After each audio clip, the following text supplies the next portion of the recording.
Okay, welcome to episode 59 of the now, at the moment, weekly Alexei and Talal podcast, which just features me and Talal. Seems to be partly about politics, partly about movies, and I think we'll decide on what movie we're all going to collectively watch today. I don't think we'll decide today. There's been some suggestions. Well, there has been. There's obviously we've all seen probably the movie. You know, we could talk about some movies. But I thought there was an idea that we collectively watch a movie. Or I don't know.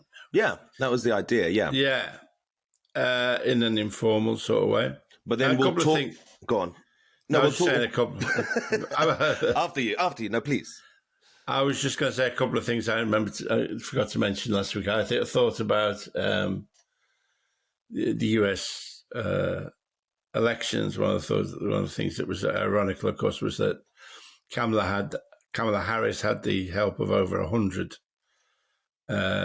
Labour apparatchiks, didn't she, from the British Labour Party? Oh, and including that little shitbag Jonathan Ashworth. And, well, that's what we could talk about. I mean, I suppose, I don't know. But, I mean, just one of the things that struck me that I was thinking about was just how, and this seems to be following the Hillary Clinton playbook, and other people have mentioned it, was that use of celebrities, really, which I think, Bruce Springsteen and Taylor Swift and that Beyonce and the Bayha. I mean, I think it just must annoy people. I'd sort of think, you used to tell me to fucking vote, you wealthy bloody person. I think that I mean, because Hillary Clinton had all that. I want a union member up there telling me how to vote, not some fucking billionaire. Yeah. Well, I don't know. It's just it seems wrong. I think it clearly was part of a losing strategy. Just another thing that I thought was that. So there's a lot of in the kind of fixing the reasons for why the Democrats failed that you've seen a lot of. Seem to have seen a lot of kind of centrist commentary saying that, well, incumbents everywhere have lost. Schultz in Germany and Macron, even though Macron would bloody go, even though the left had won a majority, but incumbents. Biden, one of those articles, incumbents means like the person who's currently the leader. Yeah. So they're just saying because, electorates are turning on the people who are in power. One example that they consistently fail to mention is Mexico, where the government of AMLO, Luis Obrador, a good friend of Jeremy Corbyn, left power and, handed over to his left-wing deputy or left-wing president now, Anna Sheinbaum, I think she's called. She's got an 80% approval rating. So you've had a left-wing government, an incumbent left-wing government in Mexico, which succeeded by an even more popular left-wing government. And the reason for that is clearly, egalitarian policies, attempt to redistribute wealth, an attempt to fight corruption, and a genuinely populist in the real sense of the word approach to the people, genuine democracy, to attempt to reform the kind of reactionary judicial system. I think. I mean, I don't know a huge amount about Mexican politics, but you've seen a government with explicitly left-wing policies succeeded by another government with explicitly left-wing policies. And because these Polly Toynbees of this world fail to mention that because it doesn't fit in with their despicable philosophy of kind of the only way you can win is centrism, really. So I just wanted to mention that. Or the centrists would rather have the far right win than anyone on the left. What's the latest in Venezuela? Are you up to date with that? No, I mean, I don't know enough about Venezuela. I don't know whether... Who are the people currently in charge? Oh, I see. Maduro took over from Chavez. And was that the goodie or the baddie? Well, I don't know. I think he'd have to. I mean, a lot of Maduro and Chavez before him were painted as left-wing baddies, really. I mean, and certainly the United States, with the cooperation of Britain, tried to stage a sort of coup a few years ago where they plucked this nobody from the legislature and tried to pretend that he was the president. I don't know that the legacy media here suggests that the result was fixed of the Venezuelan elections. I doubt that they were, but I'm not. I wouldn't. I must say, I've always. Chavez used to do it, and I think Maduro does it. Somebody who gives like speeches that go on for 3 hours, I'm always suspicious of. Really, you know what I mean? And let's not forget the Brazilians voted the lefty. The Brazilians also, you got Lula in Brazil. Again, I mean, he really seems a nice guy. Yeah, and a leading economy in Southern America, and that is a country that's gone left wing. So it's not.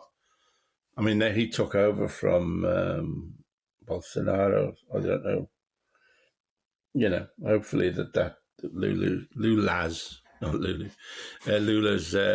rule will continue. But I just wanted to mention that about Mexico anyway. Mm-hmm. Maduro, I think, I don't know. I'm not sure about Maduro or Chavez before them, really. I'd like to. I mean, the listeners, somebody will probably be an expert on Venezuela. It's certainly not as the kind of the mainstream media presents it.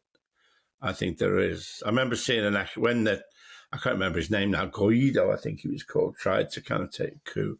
They had an academic on, sort of lists of people who are only getting on the television once, and in the afternoon on News 24, and they're pushing this line that this guy was the legitimate president, And the guy and this academic from Sheffield, someone just said no, the army is very strong. The idea of la patria, of the country, is very strong. That whatever the internal problems are of Venezuela, that the army and the people will stand with Maduro, really. And that guy was very quietly dropped.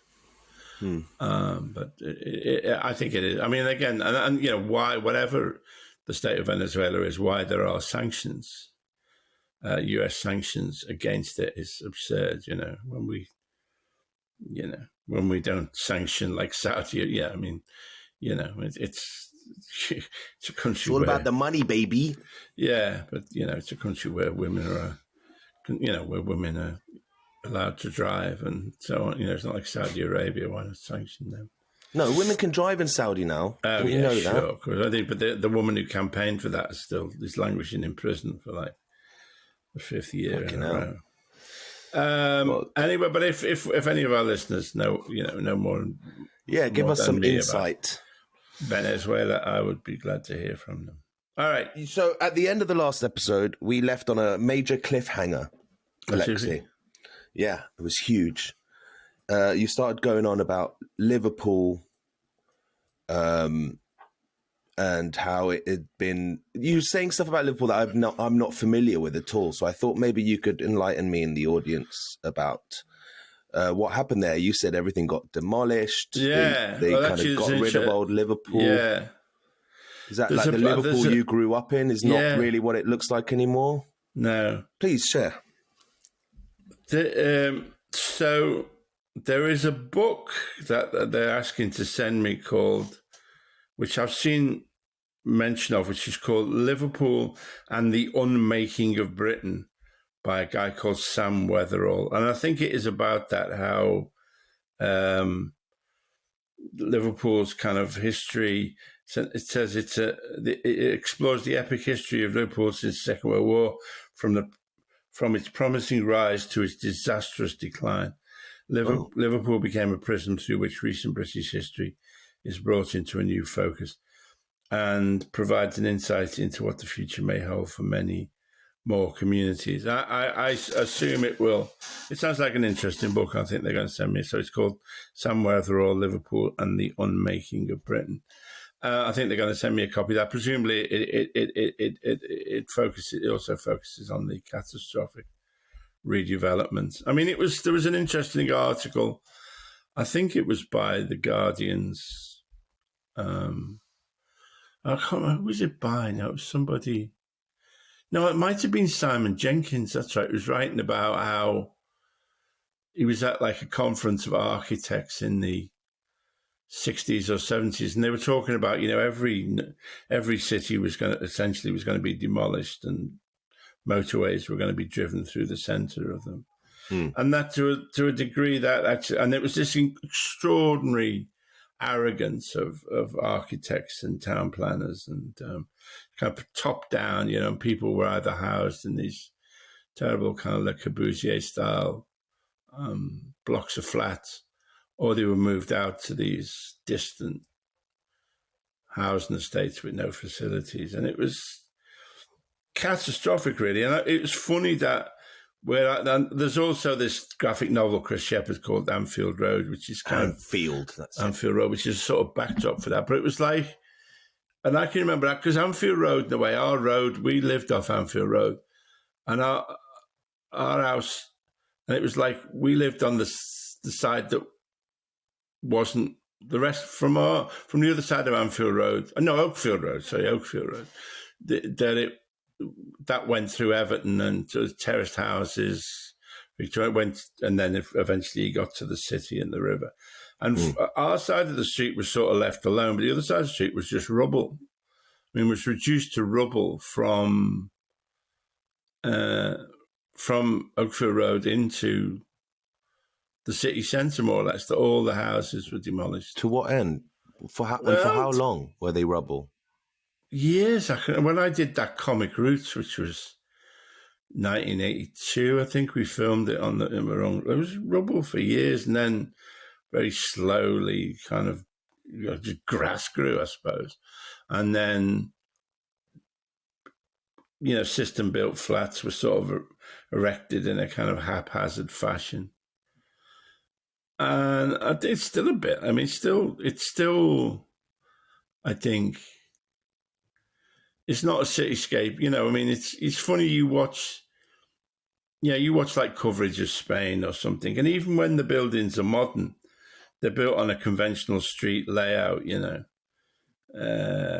apartments, shops at the bottom, narrow roads, big main roads, whereas just the way that British cities were developed was just this disastrous, brutal, I mean, really, and I think it was Simon Jenkins, I can't remember, he was watching people in tears being kind of put on buses and taken away from their homes, and particularly the terrible block of flats in estate in Manchester. And this is like an initiative to like modernize the cities, or yeah. I mean, I suppose you didn't see it because you lived in Ealing, and Ealing. I mean, London kind of escaped. Well, what you have in London is that 80% of the high streets look identical and have the same shops in them. Yes, but at least there are high streets. If you can imagine in Liverpool, there weren't even any high streets. There was just, paths through the rubble, really. And there's just an extraordinary amount of beauty was destroyed. And it happened in Birmingham, it happened in Manchester, it happened in Leeds, it happened in Liverpool, to a greater or lesser extent. It's that is the backdrop of the 70s and the 80s, really. Extraordinary cruel, and often done by the Labour Party. Well, because towards the end of the 70s is when you had, was it the summer or the winter of discontent, when everyone kind of just had enough, and then that led to Thatcher winning a huge majority. And you sort of, am I getting mixed up? Winter of discontent was 1974. Thatcher came to power in 1979. Okay, so all these things are merging into one. That in a sense was about a different thing. But certainly, I remember, the debt that was, the money that was borrowed to sweep away all this beauty and community, all these working class communities, the money was borrowed, presumably, and took a long, was made a major dent in the city's finances. And, it was just, I mean, there were slums, but, nobody suggests you knock down Naples and build tower. I mean, you could have taken those Victorian houses and just installed bathrooms and central heating, and you didn't have to demolish miles on miles of them, and that's what they did, really. But there's some interesting. People should read about it, really, because it was a kind of collective trauma, which was only really experienced by the working class, particularly in the north, that has never really been articulated, I think, really, That's is there maybe when we do our live show up in Liverpool, there'll be someone local who we can talk to about that in the live show. People don't really. People say, "Oh, look." There is sort of a lot. There's in some bits. There's a lot left. In like what they call the Georgian Quarter now, or as Liverpool 8 Toxteth. There's a lot of fine Georgian architecture left. But there was just so much more. If I would like one northern city. I think if there's any, I might be wrong about this. I always got the feeling that if there was any northern city that sort of escaped the wholesale redevelopment, it was Hull, really, because Hull was a kind of a peninsula and a backwater and didn't have the money to do these kind of wholesale redevelopments. Right. And that the whole, I don't know what Hull is like now, but it seemed to me when I visited there that it was a town that had more architecture, I was in Skegness recently. Right. Doesn't look like they've been redeveloped for a while. No, well, there you go. Some seaside towns, yeah. But you think you go through to BBC in Manchester, you think Salford was the centre of British working class consciousness, it was on the centre of the Industrial Revolution. It doesn't. Yeah. That's Maxine Peake. There doesn't seem to be any of it left, really. It's just terrible kind of housing estates. And you think about how, any other European country would not have done that. France, Spain, Italy would not have. They value the historic buildings more than that. Yeah, there's so little. Again, it's the fucking people with money would just do anything to make more of it and not. They'll fight tooth and nail to reduce the heritage status of a building just so they could fucking build a shopping centre there or something. You said I grew up in Ealing. There's this place in Ealing now called Filmworks, right? And it's like a very modern kind of cinema with a mini kind of shopping centre built into it, and a few cafes and stuff. Yeah. But it used to be our local cinema, and it was a grade 2 listed buildings like this, because, it's right around the corner from Ealing Studios, and it used to be the hub of UK cinema was Ealing.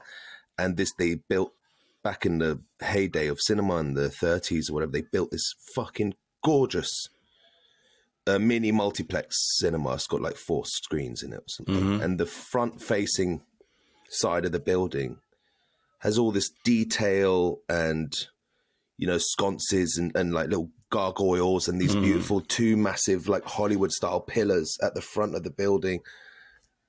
And they just shut it down suddenly one day, and it'd been shut and left empty for years. I used to go there every week with my dad as a kid, and then in my teens or late teens, they just shut it, and it had been shut for like close to 15 years. And it was a similar story to Battersea Power Station. It was just like loads of people fighting over what they want to do with it.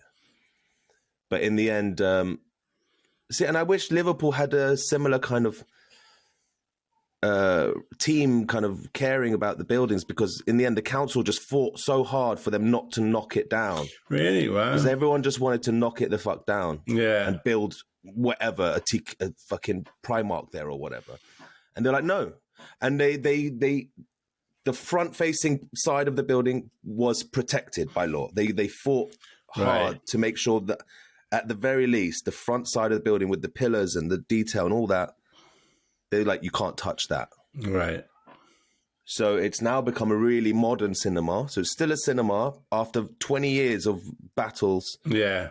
And the front of it still looks the same. But then if you go around the back, it's all like metal and shiny and all that. But at least Ealing had our council well done, fought to Ealing. protect that, you know. Well done, Ealing. Well, again, I don't, you know, I mean, I didn't live in Liverpool through those years, but I visited because my mum lived there and Linda's parents lived there. So it was an era I would go back nearly every week. But if somebody else has got another, there may be people listening who fought to preserve. There may be people who've got a different view on that, really. But, you know, anyway. We should, and we talk about doing a podcast. There was an interesting place in Tubruch that it's not gonna happen right away, but we'll maybe do a live podcast up there at some point. Yeah. Well, the one I sent you. Yeah. You like the look of it? Yeah, it's fine. 100. Yeah, why not? It's near because Tubruch's near where I grew up, really. So be interesting from that point of view. We could do 2 shows there over a weekend. Yeah. Film a bike ride up in Liverpool. Yeah. Someone messaged asking why we haven't done a bike ride for a while. Have we given up on it completely? Yeah, I couldn't sort of... It's my fault. I haven't got the enthusiasm for it. So, I mean, it felt like we did a few electric ones, didn't they, when they gave us them bikes. Mm-hmm.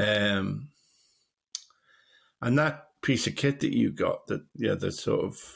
The camera, the 360 advanced camera thing is much better than the GoPros that we used to have. But I don't... I suddenly felt I didn't have anything to... I'd sort of done that already. Well, we did the bike ride to Gaza one, the one where we cycled to the protest. True, and that was beautiful. And that's one of our most successful ones in terms of viewership. Yeah. And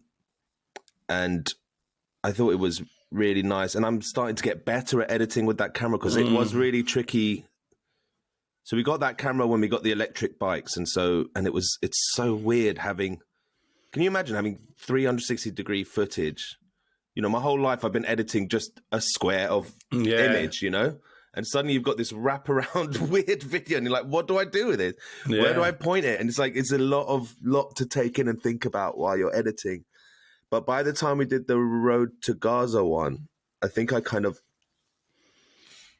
simplified it down and it made it look nice because when we were, not. I really think about it. I mean, it felt like it was a kind of lock. I mean, it was big during lockdown, wasn't it? Because it was the lockdown bike ride is how it started. Yeah. My point is, I think when we have an occasion or a destination that really drives us to do a bike ride, rather than having you aimlessly wander around random streets and pulling stories out your butt. Because the Gaza one, you had something you wanted to say. Yes. You had somewhere to go, and that's what made it, I think, quite substantial. Yeah. So that's why I think, next time we're in a location like Liverpool or something, we'll do another one. Yeah. Yeah. All right. Okay. Would you like some more questions from listeners? I'll just say there was this is inside a film gossip. There was a film, I think it was on the telly. There was a film on the telly tonight called Midas Man, which was about Brian Epstein, the Beatles manager. It was a distant relative of mine. Ooh. And it was pretty dreadful, really.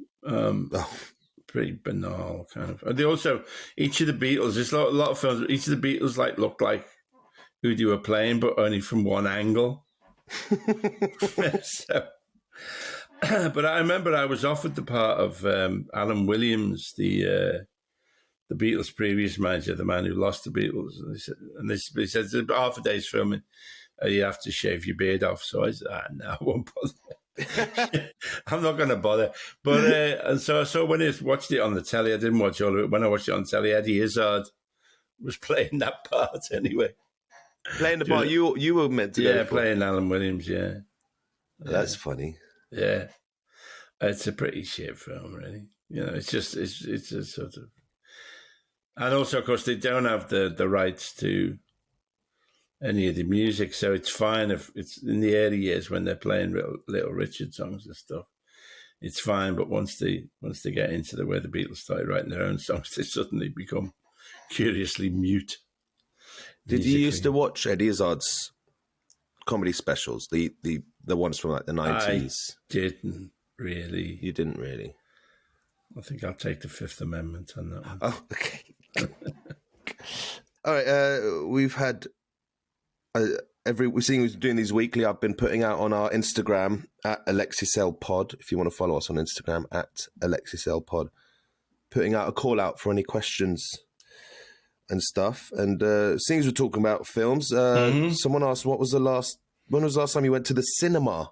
Oh, and God, what did you see? I haven't. Again, it's one of them things. We went to see American Fiction, which I really liked. And Linda's a big fan of the author of something Everett, isn't he? His politics seem pretty good as well. I thought it was really good. I haven't been back since. I'm a member of the Curzon Cinema, mostly because it means I get 10% off buying a coffee there. In the Brunswick. They're nice cinemas. Yeah. American Fiction was splendid. Yeah. I recommend anyone watch that. It's just a profoundly interesting way to talk about race and diversity and assimilation. But I should go more, really. But yeah, right. Last thing I saw was Dune 2. That was ages. I was actually there was a question somewhere, wasn't there? But yeah, I really like. I was on I had Dune 2 on my computer, and it was away filming, and it was the only film I had, so I've watched it about 4 times. I really like it, and it is. I mean, it's about anti-colonialism, isn't it? Really, it's about an anti-colonial struggle. Really, 100%. I love everything about those films, apart from the fact that the people who are clearly meant to be the Arabs are all played by Mexicans. It's right. and South Americans and mixed and mixed race people. Right, right. You know, because it's clearly about oil and the Middle East and the fight over imperial control over the Middle East and the oil flow and stuff like this. Yeah, it's kind of clear, the analogy there. Yeah. I don't know if Frank Herbert saw it that way, but certainly, I mean, the Zendaya's people they all dress like Arabs, don't they? Really? That's the thing. It's not just, it's not just there's, but loosely the idea of they dress like Arabs and they're nomadic, and they sit around drinking coffee, really strong coffee. They fight. They live in the desert. They, it's like everything is Arab, Mexicans, right. which winds me up. But the cast are really good, so I'll let them off. They're really good. But I think I'd seen part 1 once. I think I went back and watched that again, and presumably there's a part 3 in the works. Yeah. They're amazing cinema experiences. And they also, I suppose, it's a bit like Henry V or something. It's also about, I should see it. Should have seen it in the cinema, really, because I imagine it's magnificent. But it's also about because at the end of the second one, he has taken on the mantle of the sort of the leader, hasn't he? But that means that he is now distanced from like Zendaya and the people who got him to that point, really. Yeah. Rather like in Shakespeare's Henry V, when Henry V, having become king, turns on his old pals. Right. Like Falstaff, and becomes this kind of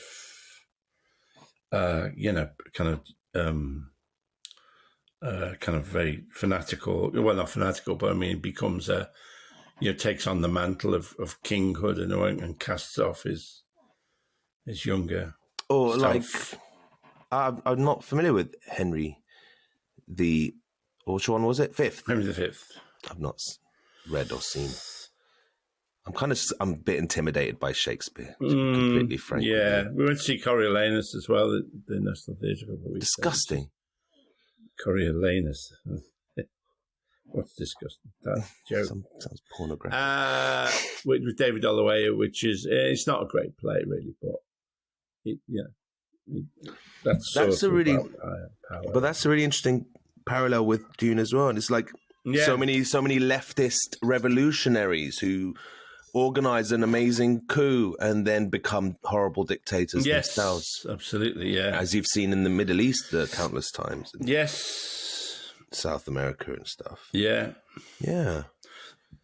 But again, also, he's the white man who becomes the leader of all the Arabs, quote Timothy unquote. Chalamet. Yeah. Yes, I suppose so. There is that.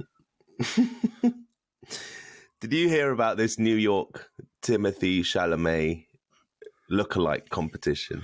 I only saw the headlines in the paper. Like last month. And it was a hilarious sequence of events that, like, they kept getting kicked out of venues. They were trying to organize it at these different venues, and too many people came.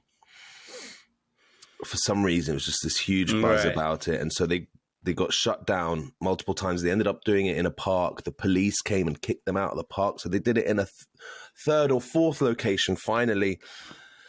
And the grand prize for the winner was $50. And then when they announced the winner, it turned out Timothy Chalamet had been hiding in the audience with a cap and sunglasses the whole time, and came up and took a picture with himself up, because there's apocryphal stories about people entering, I don't know. entering their own lookalike contest and coming third. And then he came up, took a picture with the winner, and then got chased by the crowd through the park.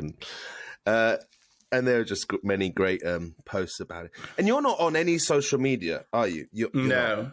Do you ever, like, without an account, go and browse on them? Do you have an really, on your phone? Very rarely, very occasionally. I'm curious about this because as a Palestine supporter who is on Instagram, my algorithm feeds me lots of Palestine stuff. And I see supposedly things that they don't show on mainstream media, which is what they all say. Mainstream media won't show you this. Mainstream media won't show you that. However, I don't consume much mainstream media at all. Right. So and it's kind of bad, and it's something I want to change, but it tends to be my main source of news is through social media and YouTube or whatnot. But I do see on Instagram countless images and photographs and videos of, all the injured children and people under the rubble and babies with their heads blown off. Literally, you see images of dismembered and horribly injured and dead young people and older people, everything. Constantly in my algorithm being fed to me. And why would I want to see that? Well, I guess, they say bear witness. They say we should all bear witness. And not, but that's not the point. My question was going to be, so you do not see that stuff personally? No, I avoid it really. I mean, it's a deliberate act. I feel bad enough as it is. So I think if I saw that stuff as well, I don't know if I could. Really, it would just kind of do me in completely, I think. So no, and Linda won't let me go on social media. She says I wouldn't last 5 minutes. So where do you get your Palestine news from? I have a couple of websites I sort of look at, like Squawk Box or Jewish Voice for Labour, so they're all they're always pretty good. And just YouTube, really, just looking at videos on YouTube and people talking rather than massacres. But it is an interesting, certainly if you don't watch mainstream media, it's certainly the whole the Maccabee Tel Aviv supporters. That was a prime example of mainstream media lying. That there was a little bit of Sky News at the start said these people are violent, racist hooligans. They rioted on the Tuesday night, I think it was, attacked Palestinian flag, homes flying Palestinian flags, chanted, death to the Arabs. And then that was all. Then the narrative changed because Israel and Israelis have to be presented entirely as victims, can only be presented, can never be presented as instigators of violence, because as the racists that they really are, because then the whole narrative of Israel as the innocent victim would come tumbling down. Really. So there's an egregious example where Sky News had a relatively factual report, and they took it down. Yeah, they took it down, re-edited it to change the story and put it back up again. And then they took that down, I think. But that is a prime example of the and also the Western, Starmer issuing, has never issued a denunciation of children being, hospitals, children being set on fire outside hospitals. But, Starmer and Lammy managed to steer themselves from the trough that they're in to, condemn that, and the mayor of Amsterdam saying, we've failed the Jewish, bullshit. And it was, a prime example, really, of the hypocrisy and the lies of mainstream media. And I think a lot of people these days were able to see the truth, the true narrative, And, some of the, media, I think Channel 4 still sort of hinted at it a bit, but it's all a lie, man. It's all, do you read all the papers as well? No, I just get The Guardian online, really, and I look at that. Right. Get annoyed. Oh, my phone gives me The Telegraph, which is just full of kind of the most demented right-wing bullshit. But they've kind of gone extra right-wing, haven't they? Yeah, because I used to write for The Telegraph as I was a motoring correspondent. Some people sometimes, when they want to, people who don't like me, they'll say, "Still writing for The Telegraph, Alexei?" To which the answer is, no. No, I'm not, no. But there was a point when I thought that, I was only a motoring correspondent anyway, but... Yeah. There was a point when The Telegraph was reasonably sane. In the sense that you would get the right-wing nonsense on one page, but on the other page, there'd be somebody relatively liberal. But then when the Barclay brothers took it over in 2012, which is when I got fired, it then from then on became insanely right-wing. Right. And now it's just dumb. Now even disgusting. Even the motoring articles are right wing. Well, all that. It used to be this lavish kind of motor. All that's died really. There's a really lavish supplement, full colour supplement within the Saturday paper. Of course, the economics of that. Oh right, collapsed really. Dave Allen. I'm going to listener questions now. Dave Allen's biography or autobiography? They say biography, but you get several positive mentions. Do I? Is it reciprocated? And who's Dave Allen? Well, Dave Allen was a very rare example, really, of a comedian who was big on the telly in the 60s, 70s, I suppose, but he wasn't really a racist. He had. I don't know. I think he'd been I don't know whether he was a chat show host or a journalist or something in Ireland, but he would do these. He had. I was missing half of one finger. I remember. Dave Allen, yes, the Irish ex-Catholic. He's so he would do these kind of monologues. Yeah, he'd sit in his armchair with a glass of brandy or something. Yeah, and then he'd do sketches as well, I think. Yeah. He was certainly a rare. He was a big, he was a rare kind of outlier from people like Bernard Manning and Jim Davis. Yes, and he gave off the energy of a kind man. Yeah, I think Barry Cryer used to write a lot for him, and I didn't think his stuff was super funny, really, if I'm honest, but. Oh, my father used to love him, and he would sit me down and we'd watch it. Yeah. When it was on telly, him and the two Ronnies and but my dad was a huge Ronnie B and Ronnie C. Were more mainstream, really. Yeah, but they managed to avoid most of probably. But did you have It's all coming back to I absolutely adore Dave Allen. I thought his stories were really funny, especially stories about the Catholic school and the nuns and stuff that he grew up with, and he was very anti-church. And yeah, I never liked him that much at the time, but that might be an example of me being a prick. So you knew him, you worked with him, I or didn't what? know him at all. Never met him, no. But I mean, he was when I was like still, washing dishes or working on building sites or whatever. I mean, that was his heyday. I wasn't in the business when. But you get several positive mentions in his biography. I feel guilty now for not liking him more. I'll be interested to see his stuff again, really, because I'd probably be in a bit of a gip by not liking him. Even before I was in the entertainment business, that's strange. That is strange weird. Preferences. So it's a biography, not an autobiography. It's called Dave Allen, the biography, written by Carolyn Suter. I'm curious to read that now because if you're mentioned in it, I'll report back to you, okay? When I get round to reading it in about 6 fucking months. I'm so slow at reading. All right. That's really nice to hear. That was from Make It Jones, that question, and he's the fella who made those little Lego Alexeis. Right. Okay. How many languages, this is fun, how many languages can you count to 10 in?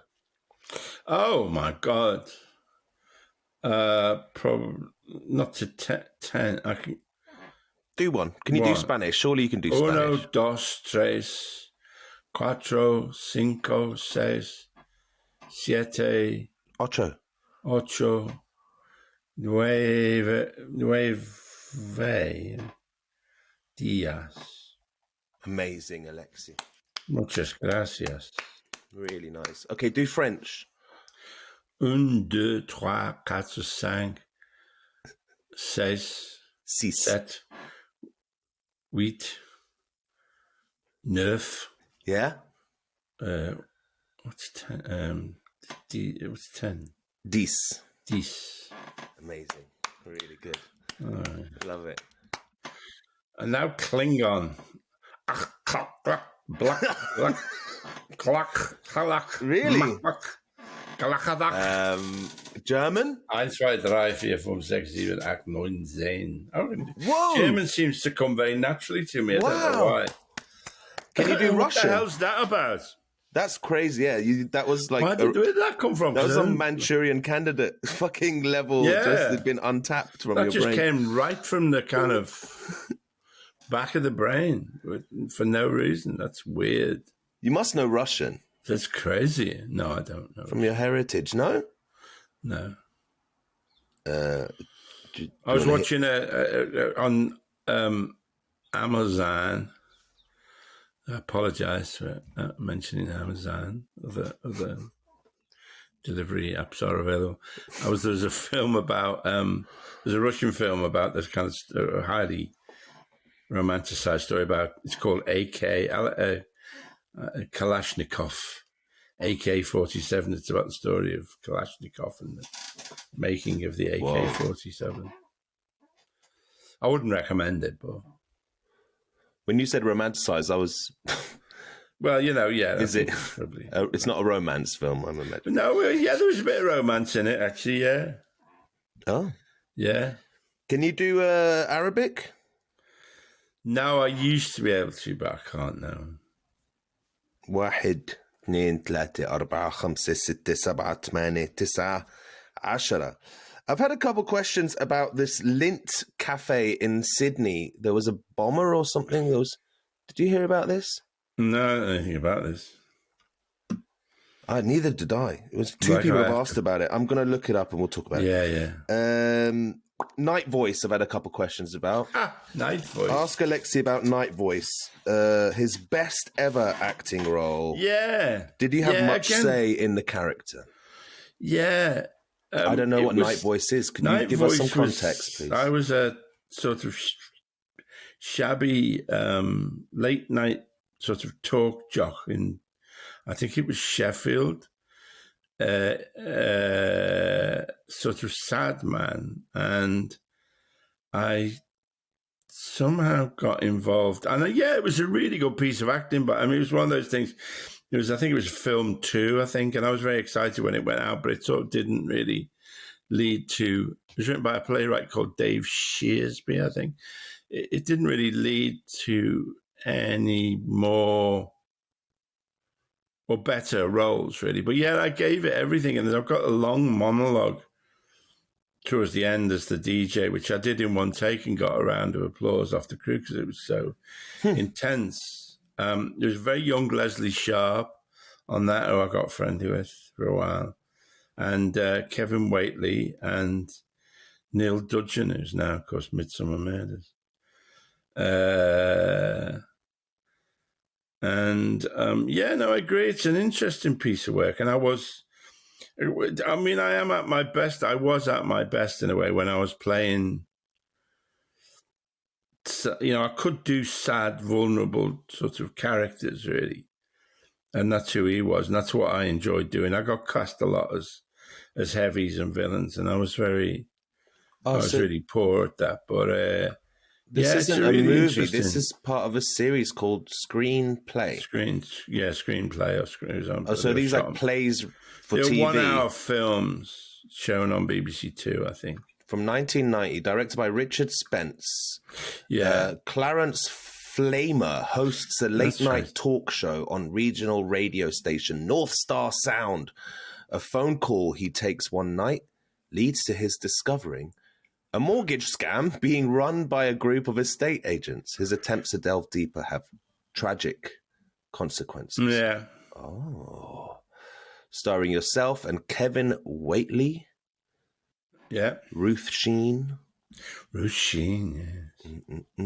Leslie Sharp. Okay, I wonder where we can watch that. Might be on YouTube or something. Mm-hmm. Do you agree that this might be your best? Yeah, I think so, yeah. Fascinating stuff. I love getting homework. I'm going to watch that. Okay, moving on. Any interesting stories about Didn't You Kill My Brother? The film or the song? It was a film as well?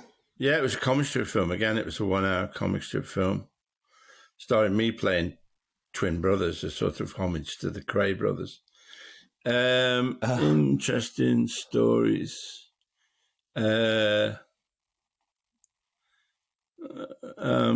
a young actor on it called Dexter Fletcher, who of course now was in like Band of Brothers and stuff like that. And is now seems to specialize in kind of biopics of sort of 80s, 70s movie stars. He did the Queen one. I think he might have taken that one over, and he did the Elton John one, I think.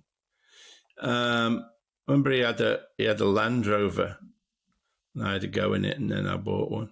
Short wheelbase V8 Land Rover 90. That's not really a very interesting story, is it? I think I see him walking his dog right past my house sometimes. Late Bob Spears directed. Oh, Beryl, yeah, it was, well, we had in it, Beryl Reid played my mum, played the twins, Beryl Reid is a really interesting character. It's she loved me. She'd been a musical star and then sort of transitioned to acting, and her finest role is probably in the Alec Guinness Tinker Tailor Soldier Spy, where she plays the sort of archivist of MI5, MI6, and not the terrible, shitty, bloody Benedict Cumberbatch one, but the Gary Oldman one, but the BBC one, which is really worth watching. She loved me, and she was really always. I mean, she was one of, she was like, you needed to work with her before lunchtime, otherwise she became problematic. But she loved me so much, and she was always inviting me to her cottage, honey pots, on the banks of the Thames. And I never went, really, and I wish I'd admired her so much as a performer, really. I know somebody like a working class, somebody who'd come out of the old Victorian music hall almost, and then transition to being an actor. She's a very funny turn as well. She's very funny. And I regret really that we're in it was Robbie Coltrane's memorial yesterday, day before, in the Actors' Church in Covent Garden, and there was a bench in the garden dedicated to Beryl Reid. And Linda said to me, you should have been nicer to her. And I agreed. And I remember we got her on stuff. And Marcus Mortimer, who's a very, very nice, he's the director, producer, but he was horrible to me. He was a bit mean to Beryl Reid, I remember. I don't know why. But yeah, I did get her on stuff as well. She's somebody worth looking up. Who else? Which other comic strip people were in that film? You were all in it, I guess. No, there wasn't many actually, because it was when, for some reason, I think Pete's in it. I don't think anybody's in it apart from me, really, and Pete, briefly. Mm-hmm. Apart from that, it's all... Who else is in it, really? Can't remember who's in it. So you played twins in it? Yeah. And would you have scenes with yourself? Yeah, which was really difficult to do then on film. You had to, the lens had to be blocked out with it. It's so easy now with digital, but the lens had to be blocked out with a sort of piece of cardboard. Really? They would cover half the lens? Yeah, half the lens. That's the only way. And then you take the cardboard off and you'd film the other side of the conversation. Fuck. It was really primitive. But yeah, I played scenes where I talked to myself. I don't know what it's like now. Years. It's full of a lot of my themes and obsessions, really. I wrote it with Pauline Melville, who's now an actress and a writer, and my dear friend, late David Stafford. Yeah, I think it's... I don't know that screenwriting is really my strong suit, really. I think it's an interesting piece of work. But you wrote it as well. Yeah, well, me and Pauline and David Jam wrote it together. But it's based on. Yeah. It's based on. There was a song. I had a hit song. Well, it was a hit in Canada and Australia, anyway. The song came first. Yeah. Called "Didn't You Kill My Brother?" Yeah. But can you tell me more about acting with yourself, like the method of that, like not just the technical side? I mean, like you're as an actor talking to a blank space, right? And then you'd go and film the other side of the conversation. It's something you do. I mean, it was a comic movie, so it wasn't like there was any. Tom Hardy did it, didn't he? Playing both the Cray twins because it's much easier with digital. But I think the hardest bit would be the timing, right? If you're having a conversation with yourself, and you're supposedly filming it in one shot. So you'd have to time the gaps, leave gaps for yourself. Somebody else reads in the lines. I think you're acting. You're not just acting to a blank. You're acting to just somebody else. But the pacing, the way they read it, I guess you'd rehearse it a bunch, right? Yeah. I think I've done that kind of thing a few times, like on stuff and that. It wasn't. It's just a sort of, it's all the magic of cinema, isn't it? Really, it's not unheard of. I mean, I know. Yeah, I mean, people often, especially these days, but, with digital, people are often having to act to a kind of tennis ball on a stick, aren't they? Which is later going to turn into a kind of CGI monster. So I think it just comes with that sort of, that's what acting is, is that kind of nonsense or that kind of magic, It is, giving heart and soul, and giving a really emotional performance to a tennis ball on a stick. I mean, that is the business of acting, really. I think we found the episode title there, Tennis Ball on a Stick. Love it. Right, I think we've got to leave it there, Lex. Yeah. Actually, we wanted to discuss what film we're going to watch. Yeah, we should say what film we're going to do. Because I know With Nail and I is one... That was a suggestion, was With Nail and I. I've never seen that. Oh, well, it was at the time. I thought at the time it was a masterpiece. And also, I have got some friends who go on. There are With Nail and I weekends you can go on now where you also... Because it's partly about, it's an extended kind of drinking session. So there's a bit, you have to drink, you He drinks lighter fuel at one point, which fucking hell. I think presumably you can substitute vodka for that, but so it's an amazing film. I have some. I have some stories about a couple of the people in it. I thought. When I first saw it, I thought it was a masterpiece. Really. What other suggestions are there? I've heard. Someone suggested Banshees of Inisherin. Don't know it well enough, really. Well, that's the point. Was we'd watch it. Unlike last time, you didn't watch Edge of Tomorrow. The point is, we watch it and then discuss it. Oh, I've seen it. Well, I don't want to. You've watched Dune 2 14 times, and that's a 3-hour film. Yeah. I don't. You don't like rewatching stuff. I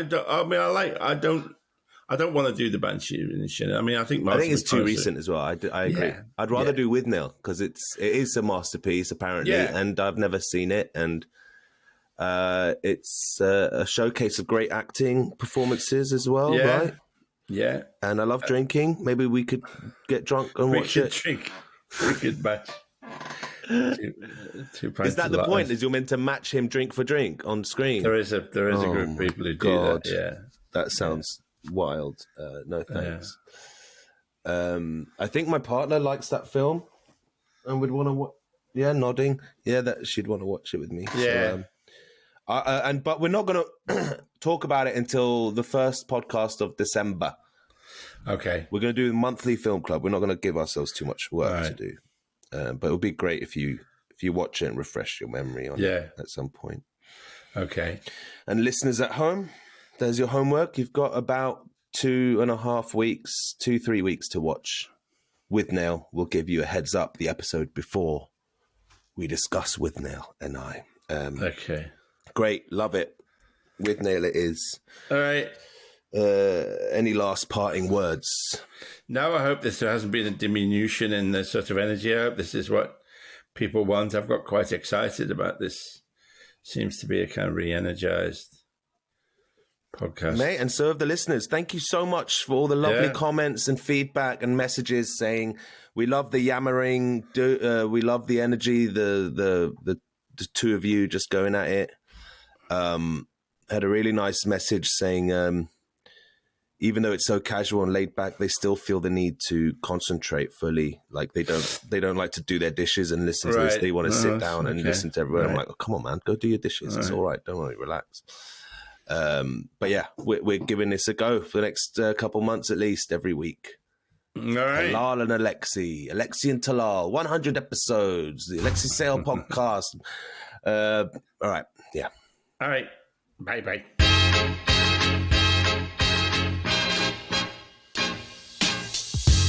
You've been listening to the Alexei Sale podcast.